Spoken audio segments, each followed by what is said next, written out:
রমজান সামনে, এবারের রমজানে টার্গেট নাও 30 দিনের রোজার মাধ্যমে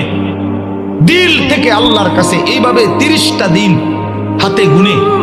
তুমি আল্লাহর সাথে ওয়াদাবদ্ধ হও যে আল্লাহ 30 দিন আমি রোজা রাখবো, এবং যৌন চাহিদা,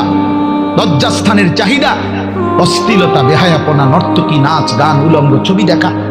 নারীকে নিয়ে চিন্তা ভাবনা, মেয়েকে নিয়ে অশ্লীল চিন্তা ভাবনা, অবৈধ কোনো প্রেম সম্পর্ক, হারাম কোনো রিলেশন, এই সব ত্যাগ করে বন্ধু 30টা দিন মনোযোগ দিয়া রোজা রাখো, তারাবি পড়ো, ইফতার করো, সাহারি করো, তাসবিহ পড়ো, তেলাওয়াত করো, কোন আলেমে দ্বীনের সাথে উঠা বসা করো, ইমাম সাহেবের সাথে সম্পর্ক করো। ইনশাআল্লাহ দেখবা আল্লাহ চাহে তো 30 দিনের মাথায় আল্লাহ বলেন লাআল্লাকুম তাত্তাকুন, আমি আল্লাহ ওয়াদা দিলাম মোমেন তোকে মুত্তাকি বানিয়ে দেব।